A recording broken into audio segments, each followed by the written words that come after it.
Hi friends, ఈరోజు బ్రాహ్మముడి serial today ఎపిసోడ్లో ఏం జరిగిందో తెలుసుకుందాం. ఈ సీరియల్ రోజురోజుకి ఎంత ఆసక్తికరంగా మారుతోందో కదా. ప్రతి ఎపిసోడ్లో ఏదో ఒక ఊహించని మలుపు మనల్ని సీట్లకు అతుక్కుపోయేలా చేస్తోంది.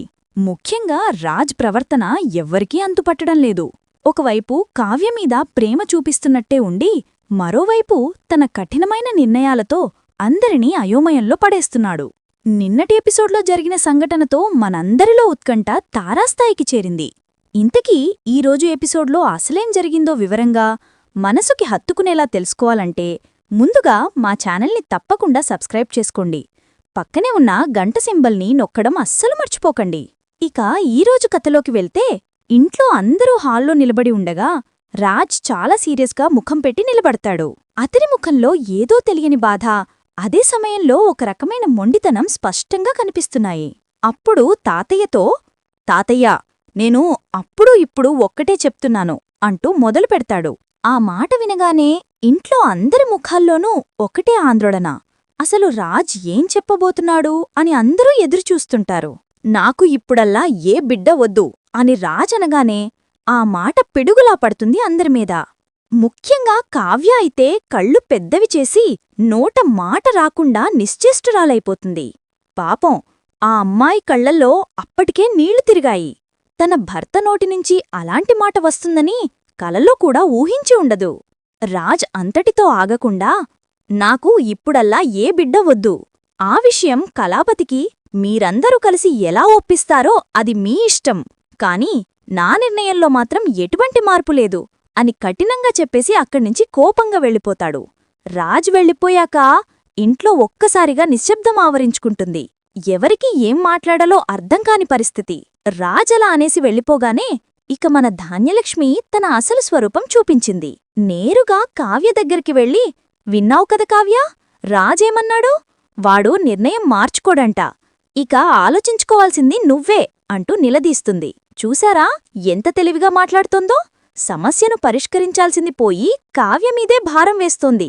ఇంకా ఏమంటుందంటే, రాజ్ చెప్పినట్టుగా నువ్వు వినాలి, వాడు చెప్పినట్టుగా చెయ్యాలి అని నీకు చెప్పే హక్కు నాకు లేకపోవచ్చు, కాని ఇంట్లో గొడవలు జరిగితే మాత్రం నేను ఈ ఇంట్లోనుంచి వెళ్ళిపోతాను అని బెదిరింపులకు దిగుతుంది.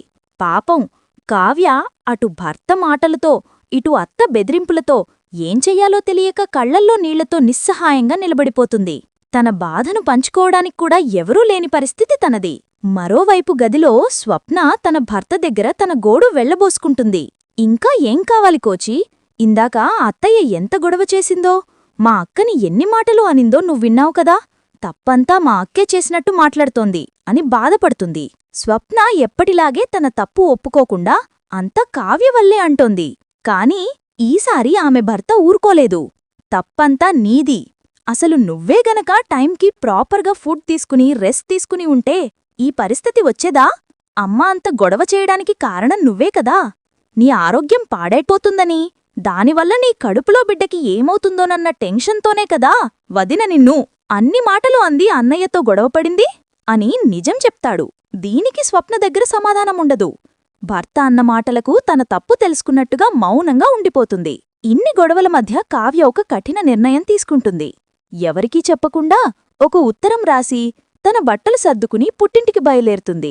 ఆ ఉత్తరంలో, ఈ ఇంట్లో గొడవలు ఆగాలంటే, అందరూ ప్రశాంతంగా ఉండాలంటే నేను తప్పుకోవడమే సరైన పరిష్కారం అని రాసి ఉంటుంది. ఆ ఉత్తరం అపర్ణ కంటపడుతుంది. ఆ ఉత్తరం చదివి అపర్ణ ఒక్కసారిగా షాక్ అయ్యి గట్టిగా, కావ్య ఇల్లు విడిచి వెళ్ళిపోయింది అని అరవగానే ఇంట్లో అందరూ హాల్లోకి వస్తారు. ఆ తర్వాత ఏం జరిగిందో తెలుసుకుందాం. ఇక తరువాయి భాగంలో కావ్య తన పుట్టింటికి చేరుకుంటుంది. విషయం తెలిసిన రాజ్ కోపంగా కావ్య పుట్టింటికి వస్తాడు. నీ ఇష్టానికి నువ్వు వచ్చేస్తే ఇంట్లో వాళ్ళు ఎంత కంగారు పడతారో ఒక్కసారైనా ఆలోచించావా అని కావ్యమీద అరుస్తాడు. దానికి కావ్య కూడా అంతే ధైర్యంగా చెప్తుంది, మీరు చెప్పినట్టుగా వినాలంటే నా బిడ్డను నేను దూరం చేసుకోవాలి, దానికి నేను సిద్ధంగా లేను, మీరు మీ నిర్ణయం మార్చుకోండి, లేకపోతే ఆ నిర్ణయం వెనుక గల కారణమైనా చెప్పండి, అప్పటివరకు నేను మీతో పాటు ఇంటికి రాను అని తేల్చి చెప్తుంది. చూశార్కదా కథనం ఎంత ఉత్కంఠభరితంగా సాగుతోందో. ఇప్పుడు రాజ్ ఏం చేస్తాడు? తన నిర్ణయాన్ని మార్చుకుని కావ్యను ఇంటికి తీసుకెళ్తాడా, లేక తన నిర్ణయం వెనుకగల అసలు కారణాన్ని బయటపెడతాడా అసలు రాజెంత కఠినంగా ప్రవర్తించడానికి కారణం ఏమై ఉంటుంది? ఇవన్నీ తెలియాలంటే మనం తర్వాతి ఎపిసోడ్ వరకు ఆగాల్సిందే. ఈరోజు ఎపిసోడ్పై మీ అభిప్రాయాన్ని తప్పకుండా కామెంట్స్ రూపంలో మాతో పంచుకోండి. అలాగే ఈ వీడియో మీకు నచ్చినట్లయితే లైక్ చేసి మీ స్నేహితులతో షేర్ చేసుకోండి. మరిన్ని సీరియల్ అప్డేట్స్ కోసం మా ఛానల్ను సబ్స్క్రైబ్ చేసుకోవటం మర్చిపోకండి. ధన్యవాదాలు.